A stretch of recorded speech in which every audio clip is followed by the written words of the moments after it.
ya kufanyia kazi yatafanywa kazi, na hiyo ndio kazi ya serikali ya awamu ya sita. Yatatekelezwa na kazi hiyo imeanza. Bali na hilo, pokeeni salamu kutoka kwa Makamu wa Rais Mheshimiwa Balozi Daktari Emmanuel Nchimbi. Anawasalimia sana, na yeye yuko katika majukumu mengine ya kumsaidia Mheshimiwa Rais. Nikirejea kwenye mambo yaliyotajwa, baadhi ya mambo yaliyotajwa na wabunge wetu, Mheshimiwa Kairuki ameelezea kwa kina, lakini na Profesa Kitila ameelezea kwa kina, na yale ambayo yamebainishwa katika ilani ya uchaguzi yatatekelezwa, na kama ambavyo Mheshimiwa Rais alisema, yatatekelezwa kwa kasi zaidi, kwa nguvu kubwa zaidi, kwa kuwa masuala hayo yana umuhimu mkubwa kwa wananchi wa Ubungo. Natambua kazi iliyopo mbele yetu ya kujenga vivuko vya Msewe, Sahara, Mabibo pamoja na Sahara Burahati. Natambua uwepo wa kazi ya ujenzi wa barabara ya Shoko Londa Mongela kilomita 3.4, Bima Msikitini Viwandani, New Bagamoyo, Shauri Madai, Ndafu, Mwai Kibaki pamoja na Makonde NSSF Kanisani. Natambua uwepo wa ujenzi wa barabara ya Suka Bolani. Natambua uwepo wa ujenzi wa barabara ya Bunju Mbopo Madale kwa kiwango cha lami.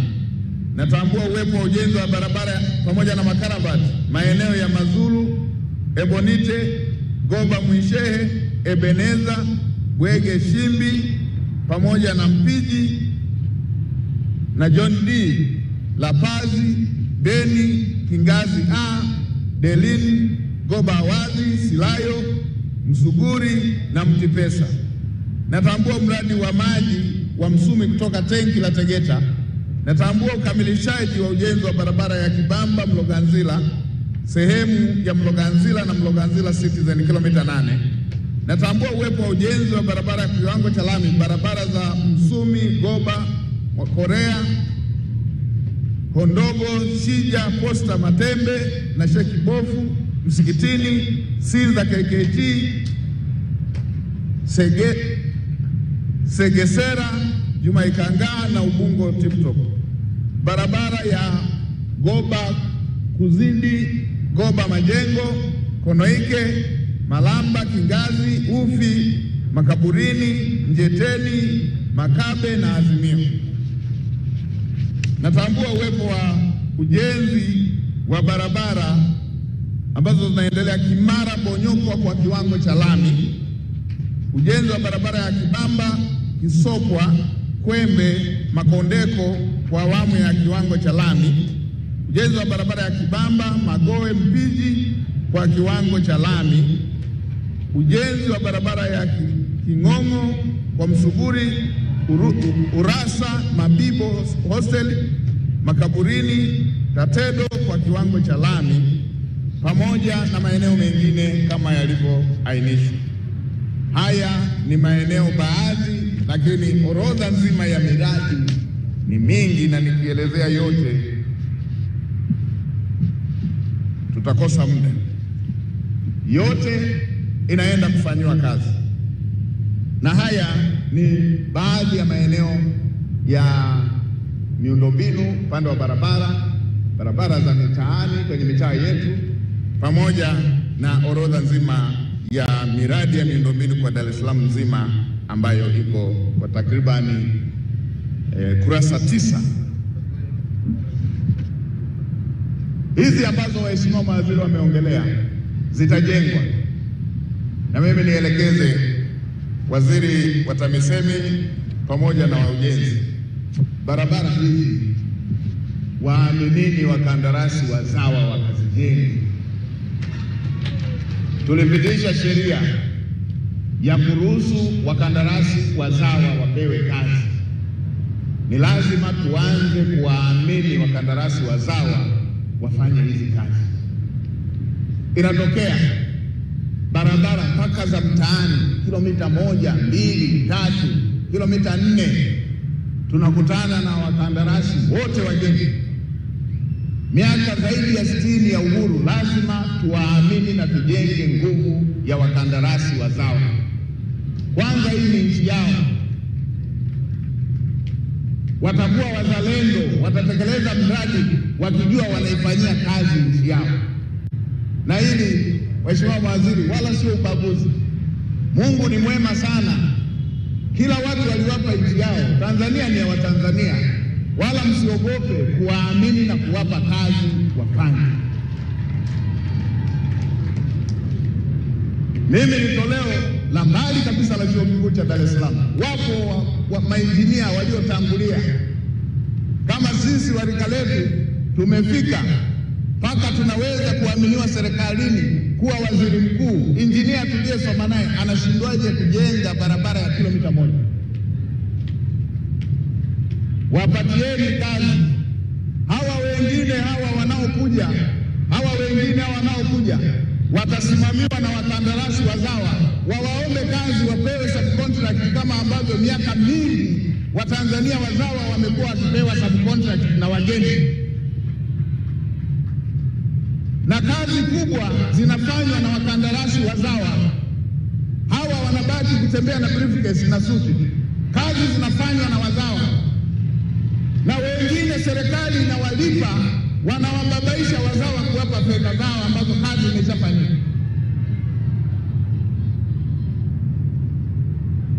Wapewe. Na sheria Daktari Samia Suluhu Hassan kwa kuwapenda Watanzania alishaitunga, inaelekeza hivi.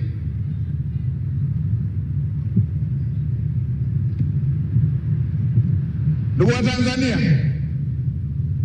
duniani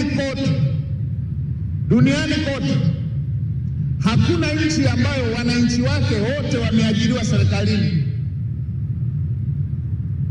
Tunapojenga uzawa, tunapojenga uwezo wa wazawa, wanawaajiri watoto wa Tanzania. Tunapowajengea uwezo wa Tanzania, wakawa na uwezo wa kujenga barabara kilomita 50, kilomita 100, pamoja na maeneo mengine kilomita 200, majengo na maeneo mengine. Hawa watu lazima wataajiri vijana wa Tanzania wanaohitimu masomo ngazi mbalimbali, wanaohitimu ujuzi mbalimbali,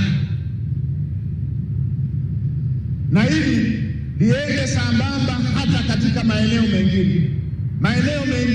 Kazi inayoweza kufanywa na Mtanzania ifanywe na Mtanzania, kwa sababu nchi hii ya Tanzania ni yao.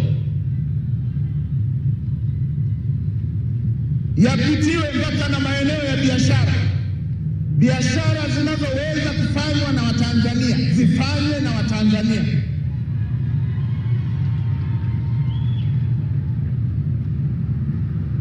Nielekeze idara inayohusika ipitie upya kwenye kazi, kwenye biashara, wapitie upya maeneo yote ambayo walishatoa leseni, wapitie na upya maeneo yanayoendelea kutoa leseni. Maeneo ambayo kazi inaweza kufanywa na Mtanzania ifanywe na Mtanzania. Maeneo ya biashara ambayo biashara inaweza ikafanywa na Mtanzania ifanywe na Mtanzania. Haya lazima tuambizane ukweli, kwa sababu Mungu aliumba kila watu, waliwapa nchi yao. Tanzania ni ya Watanzania.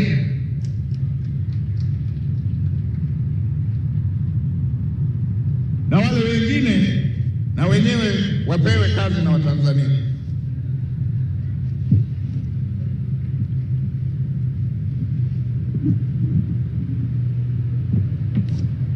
Wala hatuna haja ya kuogopa kwamba wataharibu. Atakayeharibu tunashughulika naye. Na hata hawa, Mheshimiwa Mkuu wa Mkoa uliosema na Mheshimiwa Waziri umesema, mfanyakazi yeyote mzee mla rushwa wala msimhamishe, mfukuzeni kazi. Vijana wa Tanzania ambao wanaweza wakafanya kazi kwa uadilifu wapo wa kutosha. Kama Kama zamani tulikuwa tunahamisha, enzi hizo hatukuwa na watu wa kutosha. Sasa hivi vijana wa Kitanzania wa kuweza kufanya, tunao wengi. Ambaye anafanya kazi vizuri, mpende sifa zake. Tuna Watanzania wengi watumishi wanafanya kazi vizuri, lakini wale wazembe, wavivu, wala rushwa, wala msiwahamishe. Asiharibu wilaya hii mkampeleka wilaya nyingine akaiharibu na hiyo. Mfukuzeni, wekeni mwingine afanye hiyo kazi. Mheshimiwa mwenyeji wetu, tumepita kukagua maeneo yaliyoathirika, na mimi niungane na Mheshimiwa Rais pamoja na waheshimiwa mawaziri waliotangulia kusema na wasemaji waliotangulia kutoa pole kwa wale wote walioathirika na tukio hili. Poleni sana. Tumekagua miundombinu, lakini tukio hili lina madhara ya upotevu wa maisha pia. Na kwenye upotevu wa maisha wapo na ambao hawakuhusika na hawakuwa na hatia. Kwenye imani yangu, damu ya mtu asiye na hatia kumwagika sio baraka. Na hili jambo lituelekeze Watanzania kwamba tunatakiwa tuangalie upya hatua zetu tunazochukua. Na ndio maana kwa ukubwa wa jambo hili, Mheshimiwa Rais ameunda tume. Na mimi niwaombe Watanzania, jambo hili alilofanya Mheshimiwa Rais sote tuliunge mkono. Ameunda tume ya Watanzania senior citizens, Watanzania wanaoheshimika, wanaoheshimika wafuatilie kwa kina jambo hili. Tujue, ni vizuri tukajua undani wake wa jambo hili. Hili si jambo la kwenda kwa hisia, ni jambo kubwa, si jambo la kwenda kwa hisia. Ndio maana Mheshimiwa Rais ametengeneza tume hiyo ya kuliangalia jambo hili. Na mimi niwaambieni Watanzania, kuna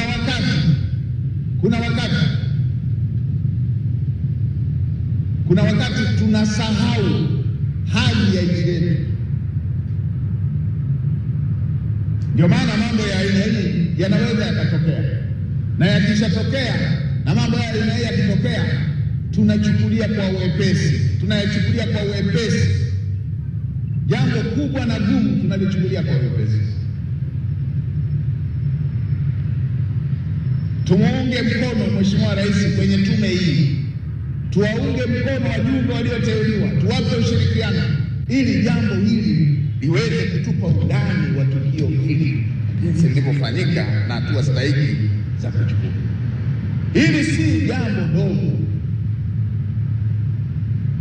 Na kwa nyinyi ambao hamjafuatilia mienendo ya nchi nyingi za Kiafrika, mnaweza mkaliona jambo rahisi tu limetokea Tanzania, na wengine wanaweza wakalizungushia kwenye kamviringo kadogo ka uchaguzi, na wengine wanaweza wakalizungushia kwenye kamviringo kadogo ka vyama vya siasa.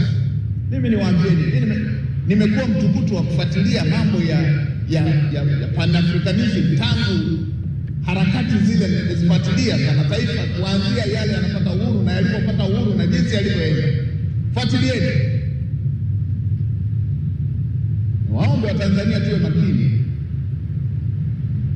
tuilinde nchi yetu. Vijana wa Tanzania, tuilinde nchi yetu. Mungu ametupa nchi nzuri Tanzania.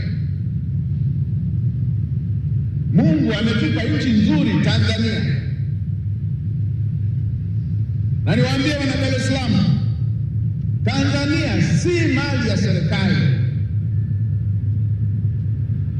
wala Tanzania si mali ya vyama vya siasa. Vyama vya siasa vipo kwa sababu kuna nchi inaitwa Tanzania. si mali ya vyama vya siasa wala si mali ya serikali, ni mali yenu wa Tanzania. Tanzania ni mali yenu wa Tanzania. Nimefuatilia tukio na nimefuatilia hapa nilipopita. Ni ngumu kuamini kwamba hayo yametokea nchini kwetu na baadhi ya watu wanachukulia kama mviringo kadogo namna. Ukisema hawa wamechoma tu miundombinu hii si mali ya serikali, inaitwa miundombinu ya umma. Hii si mali ya serikali. Na Mheshimiwa Mkuu wa Mkoa, mimi nimekaa pale hazina mara mbili, mwanzo nikiwa naibu waziri na baadaye nimerudi nikiwa waziri. Hakuna fedha inaitwa hii ni fedha ya serikali, haipo. Fedha inayojenga barabara, hakuna fedha inaitwa ya serikali. Fedha inayojenga barabara hii ni fedha yenu wa Tanzania. Fedha inayojenga zahanati ni fedha yenu.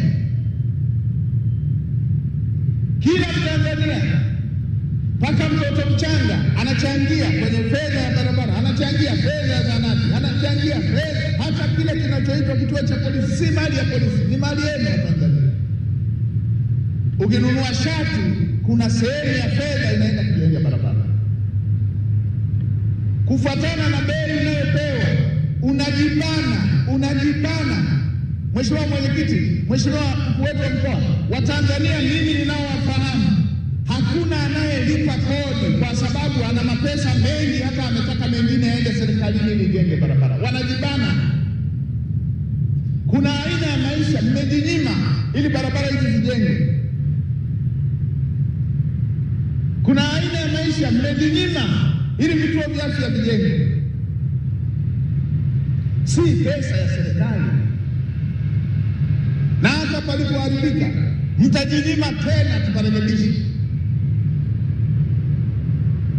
Muulizeni hata mkulima, ni mkulima yupi anaweza akalima shamba lake na akaenda akaliwasha moto mwenyewe? Si hali ya kawaida hii.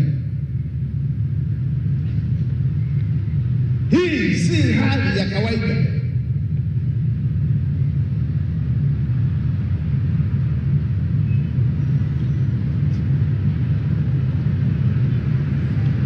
Hakuna fedha inaitwa fedha ya serikali.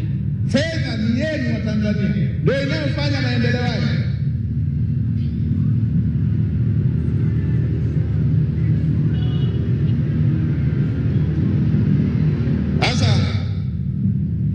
Waangalieni sasa wanaoshabikia, kwa sababu jambo hili pia limekuwa na mashabiki wengi na wengi wao hawako ndani ya nchi yetu.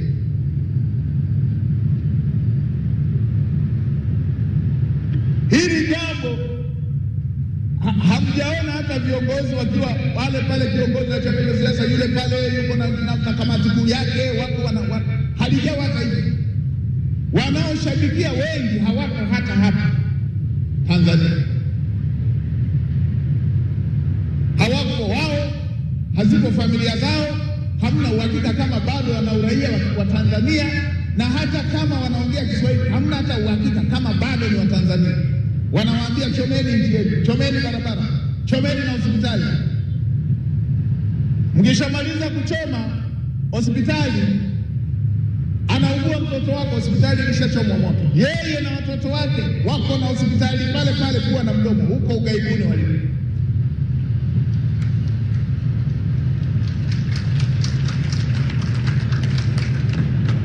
Dar es Salaam shamba lao ni kutembea. Shamba lao ni miundombinu ya kumsogeza kutoka kituo kimoja kwenda cha pili. Maisha ya mwana Dar es Salaam, maisha yake ni kutoka, ni miundombinu ya kutoa eneo moja kwenda nyingine. Sio serikali. Maisha ya mtu mmoja ya mwana Dar es Salaam ni kutoka eneo moja kwenda eneo lingine. Anakopo mtu, yeye yuko nje ya nchi, anakuambia choma kile kinachokusogeza kutoka kituo moja kwenda nyingine. Tutaishi. Mmejaribisha maisha ya siku 3-4 siku. Unaishi hivi. Yeye kuambia kule anakoishi barabara zao hawaruhusu hata kutupa kizibo cha chupa, ndiko anakoishi.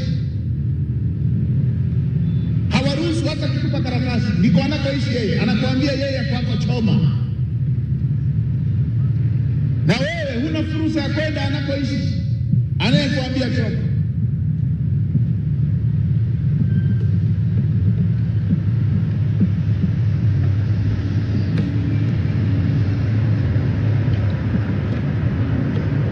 Wamejipa haki kwa wao ndo wa kweli, wamejipa haki wao ndo wapenda Tanzania. Penda Tanzania gani anayeweza kuambia ulichome Tanzania?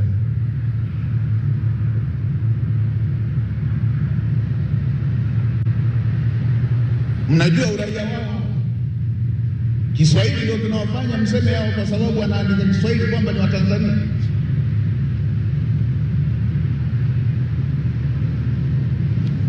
Wengine wamehifadhiwa mahali tunajua. Wengine juzi tu walikuwa maskini wenzetu, wanaomba na vocha na hela na nauli. Sasa hivi wameshakuwa matajiri wa kutunza vijana wa kuandika mtandaoni. Wametoa wapi hizo? Na yule aliyewapa ana maslahi gani na Tanzania? Yule aliyewapa atarejeshaje hizo fedha? Wote wale mkichoma zaidi nchi yenu, wao ndio wanalipwa zaidi. Wale wanaowalipa wana maslahi gani na Tanzania? Wanawatunza. Nayasema haya na waziri wa mambo ya nje akiwepo, wajue tunajua hiyo yote. Na mimi niliwaambia mimi nimefuatilia siasa za Afrika. Kuanzia nchi zinapata uhuru, nimefuatilia hizo historia zao. Nchi zote zilizogundua rasilimali waliletewa uchonganishi wa aina hii. Zote. Wewe kafuatilia nchi zote zilizowahi kuwa na machafuko. Sio nchi maskini kwenye rasilimali. Zote fuatilia. Sasa Tanzania miaka yote imekuwa Tanzania ya amani.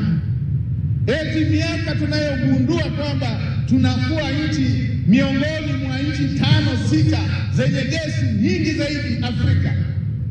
Nchi 5-6 zenye akiba nyingi ya chuma. Nchi 5-6 zenye hifadhi nyingi zaidi ya makaa ya mawe. Nchi 5-6 zenye hifadhi ya madini adhimu mengi zaidi duniani. Mambo ya uranium, mambo ya nickel, Kabanga tu pale, ile deposit yake inaifanya Tanzania ile moja ya nchi tajiri ya deposit za uranium. Hivyo eti ndio muda wa Tanzania wanadhani. Na wanaokuliza zaidi hiyo filimbi hawako ndani ya nchi. Mmejua wanaongea na nani na nani?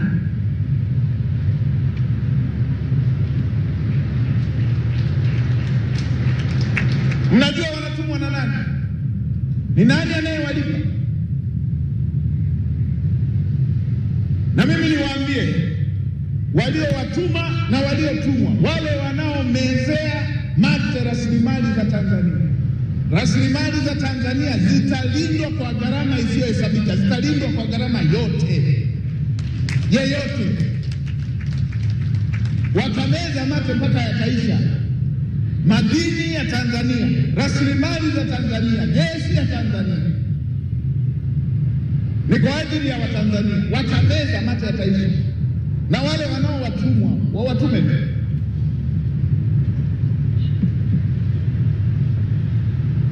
Watanzania, amkeni. Hatupendi hivyo kama mnavyoambiwa kwamba mtu hayuko nchini, kakaa kule, anatunzwa yeye na familia yake na ukoo wake. Alafu unaambiwa huyo ndo anayekupenda na anakuelekeza, pita hapa, ukachome na hapa, ukachome na hapa. Jambo la ajabu kabisa.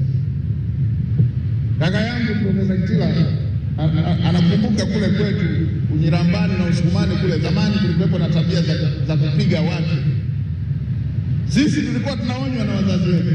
kwamba kama mmeenda zenu kuchunga, mwenzako akikwambia leo jioni twende tukapige wake zetu, kuwa makini. Ukifika yeye utakuwa unasikia mlio, kumbe anapiga ngozi ya ng'ombe. Wewe unakunja miguu na mikono wako, kesho wao wanaamka wako shambani. Anakuambiaje mtu choma nchi yako na yeye hayuko hapo, ya kwake hawagusi?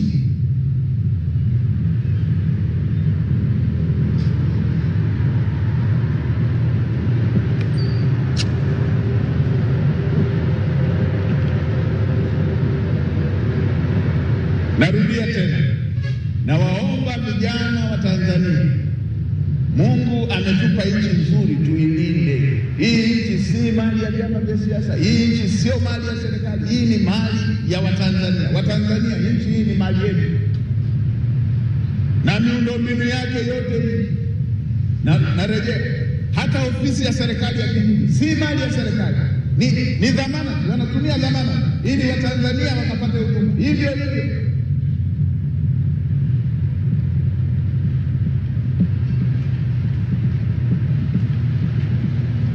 wana kazi kubwa.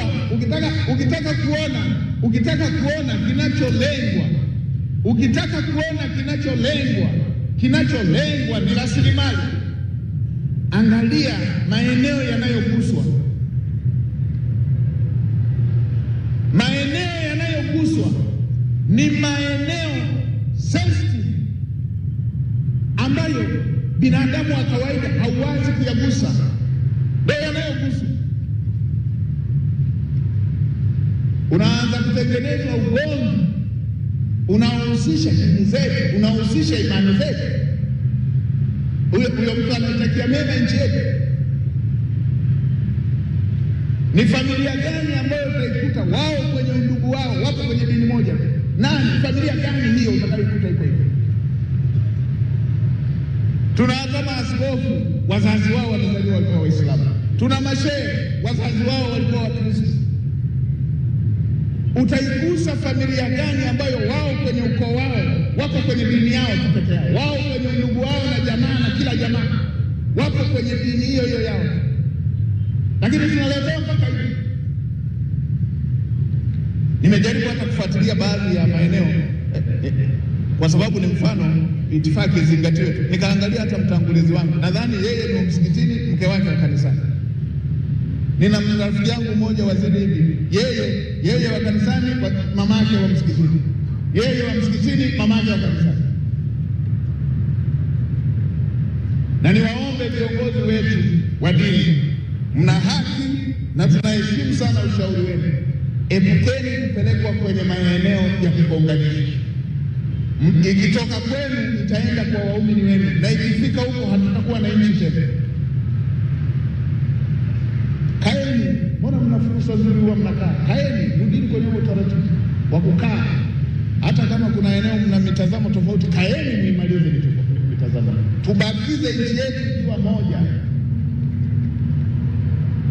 Sisi serikali tunashughulikia maeneo yote yaliyokuwa na tofauti, yanayoleta mianya kati ya serikali na taasisi, serikali na vikundi, serikali na vyama.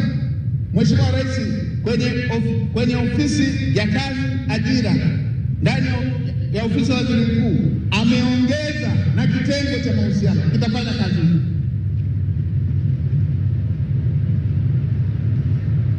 Hii inaonesha ni namna gani Mheshimiwa Rais yuko concerned, anajali kuhakikisha Tanzania inabaki moja.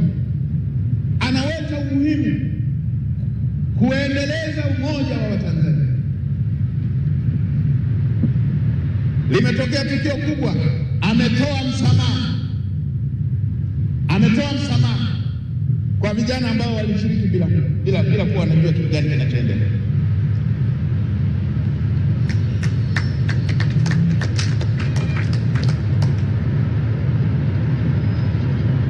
Kazi yetu sasa Watanzania. Na hata sasa ametoa msamaha kwenye taasisi za kidini ambazo na zenyewe kulikuwa na msukosuko hapa na pale. Mheshimiwa Waziri wa mambo ya ndani natambua huko hapa. Baada ya hapa fuatilia utaratibu mzuri, fanya utaratibu mzuri, ziandikie upya taasisi za kidini, miko yao, masharti yao ya uandikishaji yanafikia wapi, na vile ambazo zilikuwa na shida wape uangalizi wa miezi 6. Natambua ilikuwepo hii moja ya ufufuo na uzima, ifungulie, wape masharti ya uangalizi ndani ya miezi 6. Ziandikie taasisi za kidini zote kuzikumbusha miko na mipaka ya ufanyaji kazi sawasawa na sheria na katiba ya nchi yetu na masharti ya taasisi na masharti ya usajili waliopewa.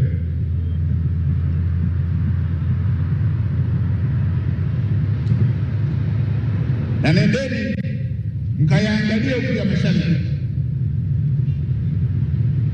Akikosea mmoja, utaratibu wa kufunga kote una madhara kwa wananchi wetu, kwa sababu ibada ni ushirika kati ya binadamu na Mungu, sio na askofu wake wala shehe wake. Ni ibada ni mahusiano kati ya mwanadamu na Mungu wake. Nene kakiangalia vizuri hicho kipengele, ili akikosea shehe usiadhibiwe msikiti, na akikosea askofu wasiadhibiwe waumini wake, wasinyimwe waumini wake kufanya ibada, kufanya ushirika na Mungu wao.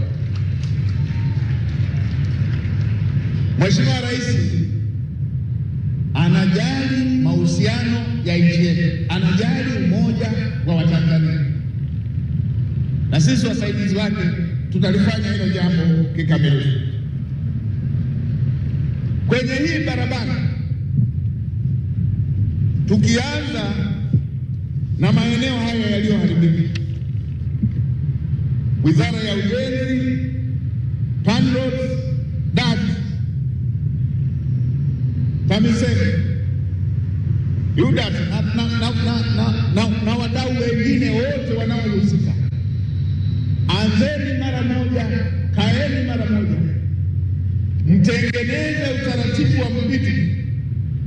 Chukueni mageti yale ambayo yalikuwa yatumike kwa hiyo shughuli nyingine, wekeni hata kwa umbali wa kuruka kituo kimoja wapo, ili mweke mageti yale, mrejeshe masuala ya mawasiliano, masuala ya internet, pamoja na masuala ya umeme, wakiwepo na TANESCO, pamoja na maeneo mengine ya ukusanyaji wa mapato.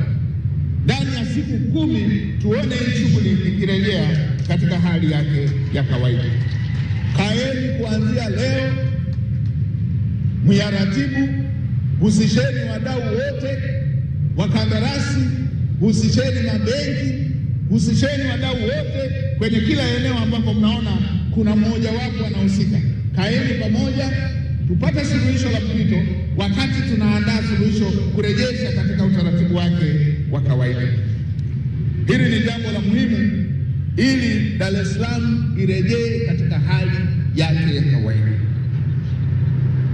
Na mimi niwaombe Watanzania, miundombinu hii ikisharejea, twendeni sote tuwe walinzi. Hii ni mali yetu, tuwe walinzi kila eneo ambako tuna rasilimali hizi. Ni mali yetu, tuilinde. Mheshimiwa Waziri wa Ujenzi pia ulileta pendekezo la barabara ya kwenda mpaka Kibaha. Rekebisheni yale maeneo ambayo yalikuwa bado yako na zile blocks, ili kuweza kuruhusu magari yatumike barabara zote na kuleta uharaka wa utumiaji wa njia hiyo ya maeneo haya.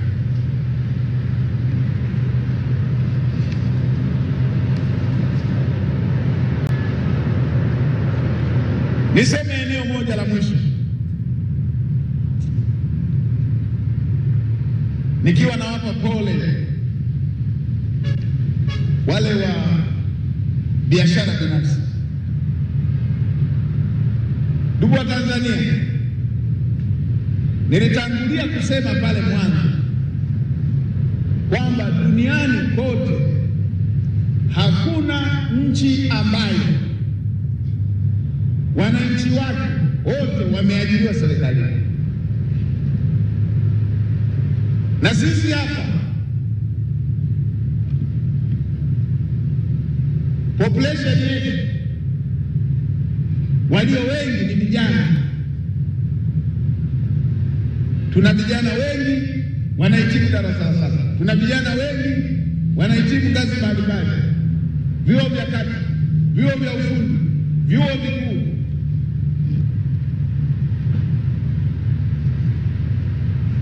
Kwa mwaka mmoja zaidi ya vijana milioni 1 wanaingia kwenye soko la ajira kutokea ngazi mbalimbali.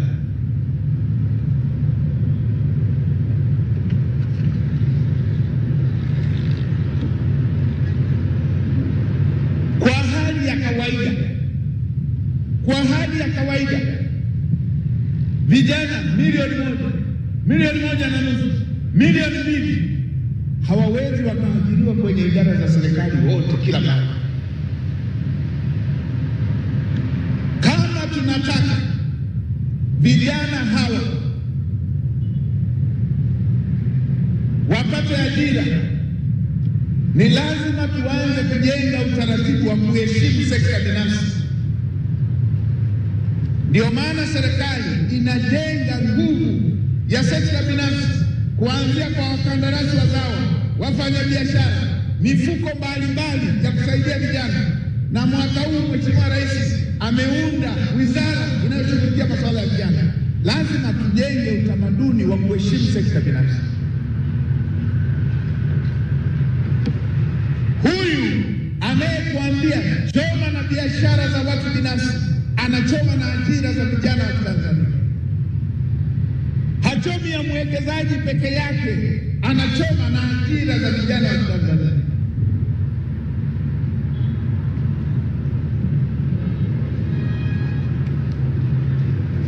Na tukikaa tukitulia tukatafakari vizuri bila jazba, tutajua Mtanzania halisi ni yupi. Anayekuambia kachome ajira za Watanzania anakaa nje ya nchi kule, anahamasisha, anasema na watalii wasiende Tanzania. Akimaliza pale atawaambia na wameli msipitie Tanzania. Anajua fedha zile za watalii ndizo zinazotoa elimu bila ada kwa watoto wa Tanzania. Anajua fedha zile za watalii wakifanya ndizo zinazojenga zahanati, ndizo zinazonunua dawa, mama mjamzito apate dawa. Anakuambia yeye eti ni Mtanzania mzalendo. Lazima tuamke wa Tanzania, vijana wa Tanzania, lazima tuamke.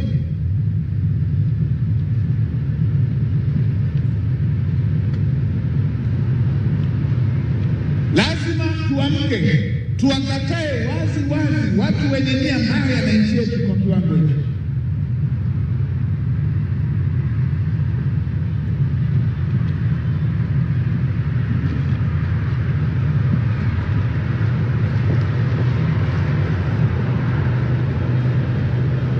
Meona orodha ya uharibifu ulivyofanyika. Nimepewa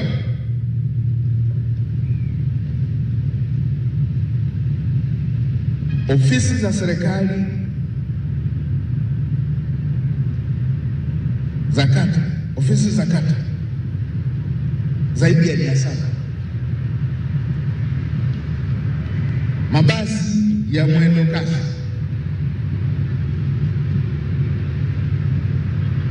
nyumba binafsi, magari ya watu binafsi, vituo vya polisi, pikipiki za watu binafsi.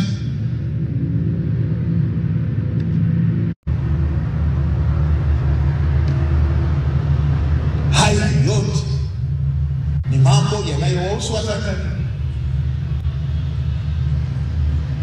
Mahakama ni kwa ajili ya Watanzania.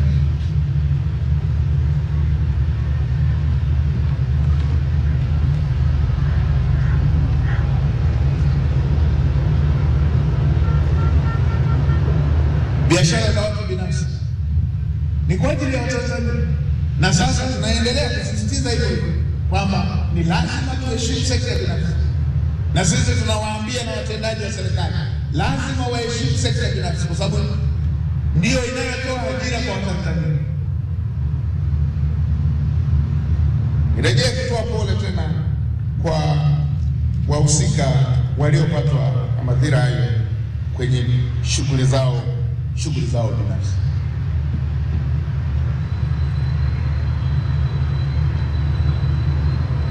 Tumeanza kugombanishwa toto kabisa. Zilikuwepo sisi kwetu na yenyewe hiyo. Mtu anakuletea kitakataka kichwani hapa. Profesa, nadhani unakumbuka. Anakuambia hiki kitakataka ulichowekewa kichwani hapa, kikidondoka huyu kakutukania mama yako. Si kitadondoka tu. Sasa kitu kichwani kitakataka kitakaa pale lini? Kitadondoka. Mnapigana. Na gombanisho unapigana.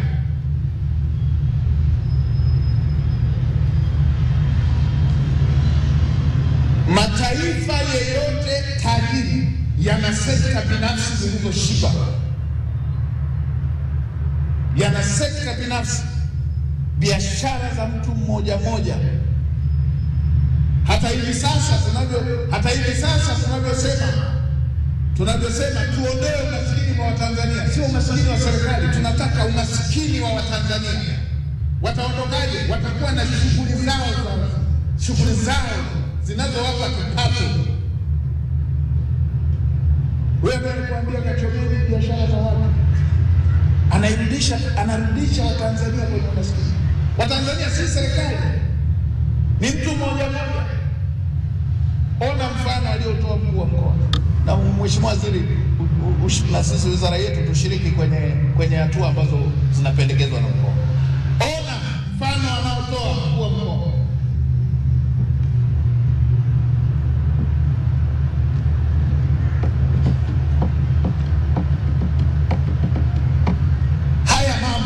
Tanzania lazima tutafakari upya, na mimi nawasisitizia mambo haya.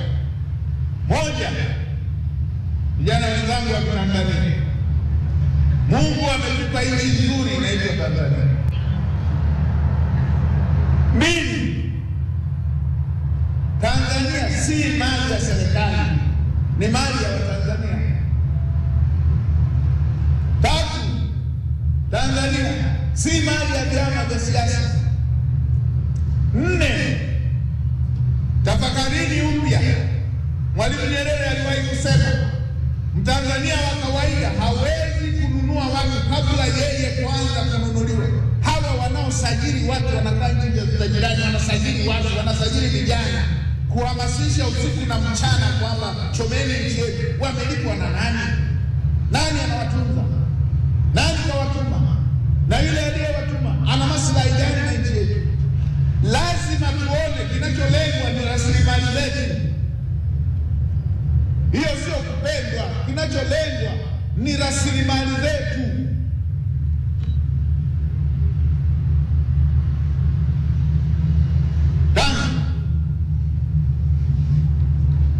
Inawezekana tukawa na mambo ambayo tunatakiwa kuyashughulikia.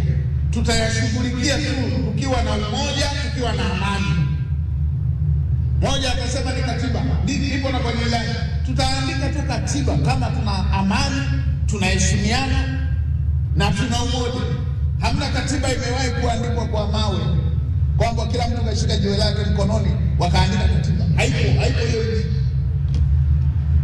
Na sisi tuna bahati moja nzuri sana, mheshimiwa mawaziri.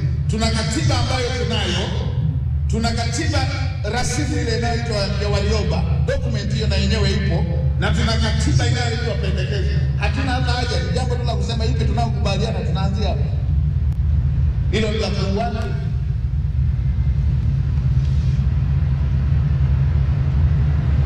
Lazima tuone kuna mahali tunachezewa.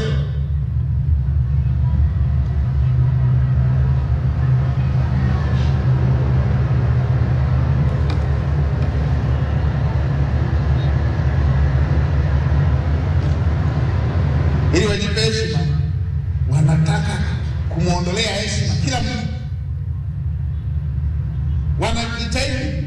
wapate heshima, wapate legitimacy ya kupotosha Watanzania, wanamuondolea heshima kila mtu.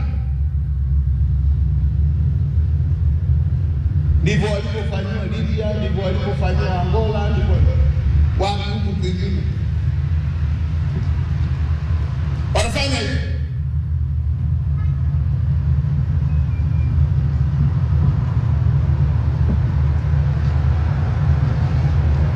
Sasa hivi watu hata wakigombana wanaodaiana, moja ni serikali yao. Unaona,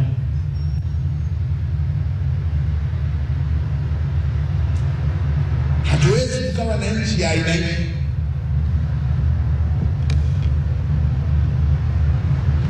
Nilionaga kikatuni, mheshimiwa mkuu wa mkoa, kwa sababu wewe unawekaga na utani, ngoja na mimi nikutania. Nilionaga kikatuni zamani hivi, jamaa wanamtania mke wa rais mmoja mkubwa kule, sitataja jina lake, kwa wakubwa kule. Akaambiwa, your wife is pregnant. Akasema, this must be Osama bin Laden.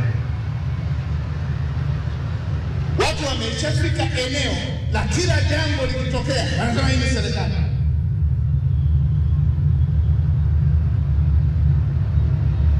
Kwa nini hamshtuki? Mtu anakuja amebeba mabomu, anakatisha mpakani na ana uraia pacha wa nchi moja jirani na nchi moja ya majuu, ana mabomu, anakatisha anaingia nchini kwetu. Anaulizwa, unakuja na mabomu haya yote huku kwetu kufanya nini? Anasema, kwa sababu tumeambiwa kuna hali sio nzuri sana Tanzania, nimeenda kujilinda. Kama hali si nzuri sana, unaenda kufanya nini? Anakuja na mabomu.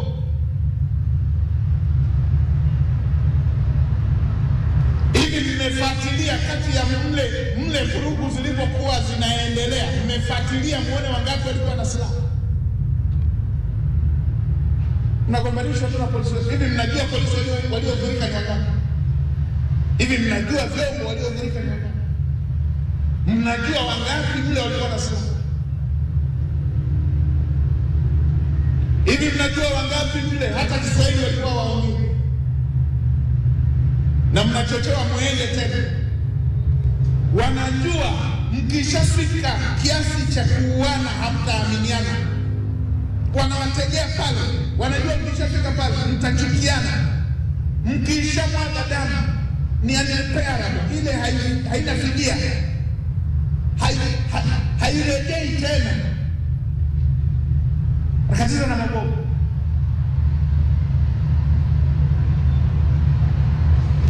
Watanzania, kataeni hiyo njia. Kuna kitu mnachezewa. Hiyo sio siasa. Mtu kukatiza na mabomu wala sio siasa. Angekatiza nayo likitokea mahali fulani na watu wakadhurika, wanawahi wenyewe kuandika hiyo ni serikali.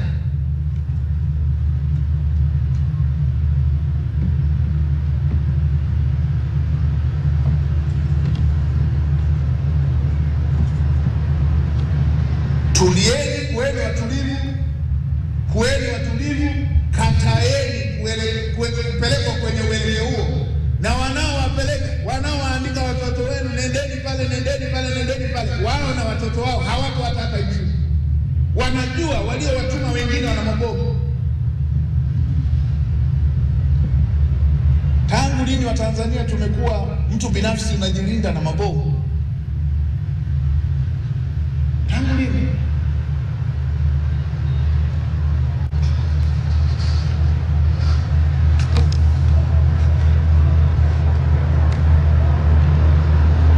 Tubishane mambo mengine. Na waomba Watanzania tubishane mambo mengine. Tusibishane kuhusu jambo moja linaitwa Tanzania. Kila mmoja tutimize wajibu huo wa kuilinda nchi yetu. Nawaomba kabisa. Kila mmoja tuilinde nchi yetu. Mheshimiwa Mawaziri, mtakapokaa nitoe kauli ya mwisho. Mheshimiwa Rais ameelekeza tarehe 9 hakutakuwa na sherehe za kuadhimisha hiyo Desemba 9, na gharama ya fedha ambazo zilikuwa zitumike kwenye sherehe ameelekeza ziende kutengeneza miundombinu hii iliyoharibika. Kuanzia leo, sekta zinazohusika mkae mratibu fedha zile zote ambazo zilikuwa ziende kwenye sherehe. Mheshimiwa Rais ameelekeza ziende kurekebisha miundombinu iliyoharibika. Ofisi ya Waziri Mkuu, uratibu sera na bunge pamoja na sekta zinazohusika liratibuni hilo, ili maelekezo ya Mheshimiwa Rais fedha hizo ziende haraka zikarejeshe miundombinu, zirejeshe zahanati zinazotakiwa kuponya maisha ya Watanzania.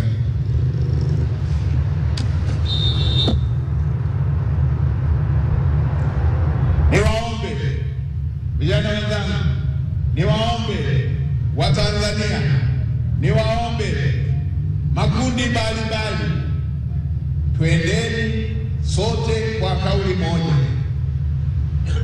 tushauriane kuanzia ngazi ya familia, ngazi ya makundi mbalimbali ya kwetu, taasisi za kidini, vyama vya siasa. Twendeni sote kwa kauli moja, tukubaliane mambo kama haya yaliyotokea yasitokee tena. Tofauti zetu, maeneo yetu ambayo tunahitaji kuyashughulikia, tukae tuyashughulikie, tukae tuyafanyie kazi, tukae tukubaliane, tukae tuyaratibu, tukae tuyajenge. Ofisi ya Mheshimiwa Rais kwa kauli yake ameonyesha utayari huo.